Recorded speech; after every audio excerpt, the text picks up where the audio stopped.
Salam teman-teman semua, pada saat ini saya ingin sharing berbagi firman Tuhan dengan teman-teman tentang pengorbanan.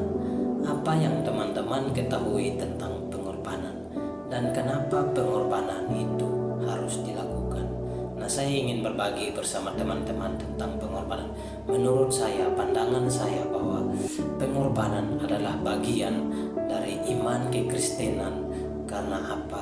Karena Tuhan sudah mau rela menjadi manusia, berkorban bagi manusia, sehingga dengan demikian manusia mendapatkan kelayakan, manusia memperoleh hidup yang lebih baik karena kemurahan dan pengorbanan Tuhan itu sendiri. Nah, saya mau mengajak teman-teman untuk lebih mengetahui lagi mengapa pengorbanan itu sangat penting dan kapan pengorbanan itu mulai dilakukan dan siapa yang lebih dahulu melakukan pengorbanan. Nah, mari kita sama-sama belajar dari Adam dan Hawa. Ketika Tuhan menciptakan Adam dan Hawa, mereka manusia pertama tanpa dosa. Nah, kapan dosa itu mulai masuk dalam kehidupan manusia? Dosa mulai masuk dalam kehidupan manusia karena ketidaktaatan manusia, karena manusia tidak mau lagi mendengar perintah Tuhan dalam kehidupan manusia. Nah, apa perintah Tuhan bagi manusia sehingga manusia tidak mau taat dan tidak mau mendengar lagi perintah Tuhan? Ternyata perintah Tuhan bagi manusia adalah ketika Tuhan menempatkan manusia di Taman Eden, Tuhan melarang manusia supaya jangan sesekali manusia mendekati atau memakan buah pengetahuan yang baik dan yang jahat. Ketika manusia memakan buah pengetahuan yang baik dan yang jahat, manusia akan mati. Nah, mati dalam hal ini bukan mati mendadak atau mati secara tiba-tiba seperti yang kita pikirkan. Namun mati dalam hal ini adalah ketidaktaatan manusia mendatangkan dosa, dan dosa mendatangkan maut bagi kehidupan manusia. Maut itu sendiri adalah kematian yang manusia harus alami sampai saat ini. Nah, itulah yang Tuhan janjikan ketika manusia tidak mau taat bagi perintah Tuhan. Nah, ketika Adam dan Hawa mereka sudah jatuh dalam dosa karena memakan buah pengetahuan yang baik dan yang jahat, mereka menyadari dan saling memandang mereka dalam keadaan telanjang. Oleh sebab itu mereka harus berlari, bersembunyi, dan mereka memetik dedaunan untuk menutupi ketelanjangan mereka. Dan ketika Tuhan datang di Taman Eden, Tuhan berjalan-jalan di Taman Eden atau Taman Firdaus, Tuhan memanggil Adam dan Hawa, dan mereka menyahut bahwa mereka sedang bersembunyi. Tuhan mengatakan lagi, "Mengapa kalian bersembunyi?" Mereka menjawab, "Karena mereka dalam keadaan telanjang."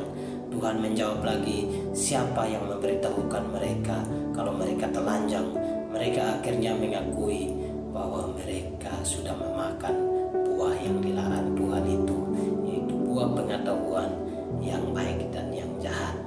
Nah, oleh sebab itu manusia harus mengalami yang namanya dosa, dan dosa itu harus mendatangkan kematian atau maut bagi kehidupan manusia. Nah, ketika manusia dalam keadaan telanjang, apa yang bisa manusia lakukan? Apa yang bisa manusia buat? Manusia hanya tahu memetik dedaunan untuk menutupi ketelanjangan mereka. Selain itu mereka tidak tahu apa-apa.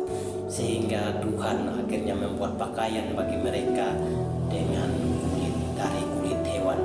Nah, teman-teman, ini penting sekali untuk teman-teman ingat bahwa ketika Tuhan memberikan pakaian bagi manusia, ada hewan yang dikorbankan karena pakaian itu adalah dari kulit hewan.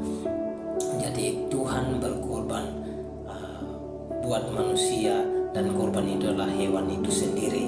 Nah, ini inisiatif yang Tuhan buat karena bentuk cinta Tuhan, bentuk prihatin Tuhan bagi manusia, sehingga hewan itu sendiri harus jadi korban supaya manusia bisa menutupi ketelanjangannya. Ini unik sekali teman-teman, ini sangat keren sekali bagaimana Tuhan mengerjakan semua itu, bagaimana Tuhan melakukan semua itu, karena Tuhan mengasihi kita manusia. teman-teman, itulah awal mulanya pengorbanan. Pengorbanan dilakukan, Tuhanlah yang lebih dahulu melakukan pengorbanan bagi manusia.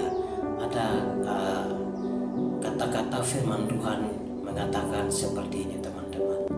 Tuhan lebih dahulu mengasihi kita, sehingga kita bisa melihat bahwa karena Tuhan mengasihi kita, maka ada pengorbanan yang Tuhan buat, ada pengorbanan yang Tuhan kerjakan, sehingga itu membuktikan bahwa Tuhan mengasihi kita bukan hanya sekedar kata-kata aku mengasihi kamu, aku menyayangi kamu, namun Tuhan mengasihi manusia. Tuhan membuktikan dengan bukti pengorbanan itu sendiri.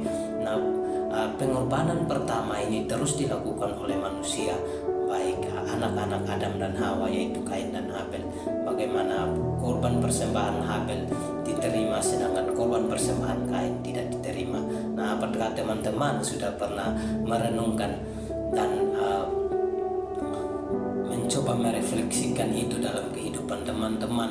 Apakah mengapa sampai korban persembahan yang diberikan oleh Kain tidak diterima sedangkan korban persembahan yang diberikan oleh Habel diterima? Jadi kita akan kembali kepada topik awal, karena di situ Kain memberikan sesuatu yang tidak tepat. Karena Kain memberikan dari hasil pekerjaannya, yaitu bertani, sedangkan Habel memberikan korban persembahan yang tepat, yaitu hewan atau seekor anak domba. Dan itulah yang berkenan di hati Tuhan, sehingga korban persembahan yang dipersembahkan oleh Habel lebih layak daripada korban persembahan yang diberikan oleh Kain. Nah, kenapa kok lebih layak? Karena ketika manusia jatuh dalam dosa, untuk menutupi ketelanjangan manusia, Tuhan mengorbankan hewan untuk menjadikan kulit hewan itu pakaian bagi manusia. Sehingga itulah mengapa pengorbanan Kain tidak diterima sedangkan pengorbanan Habel diterima. Dan ada catatan penting yang kita harus tahu, ketika korban persembahan diberikan, ada percikan darah, ada penumpahan darah di situ. Sehingga itulah yang menjadi tanda kenapa Tuhan harus jadi manusia, supaya manusia bisa diselamatkan. Ya, Tuhan berkorban, Tuhan menumpahkan darahnya, darah Tuhan dipercikan di dunia ini supaya manusia memperoleh keselamatan, yaitu menutupi kemaluan atau ketelanjangan manusia, sehingga manusia boleh layak di hadapan hadirat Tuhan. Nah, itu adalah bentuk-bentuk pengorbanan yang saya mau bagikan buat teman-teman.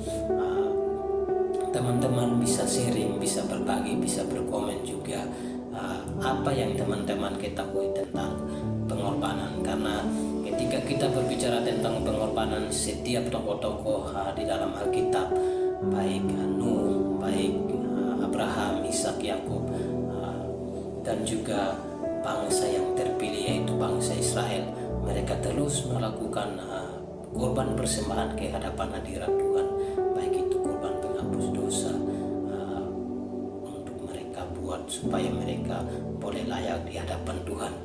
Jadi itulah sebabnya kenapa pengorbanan itu sangat penting, karena Tuhan sangat menghargai yang namanya pengorbanan.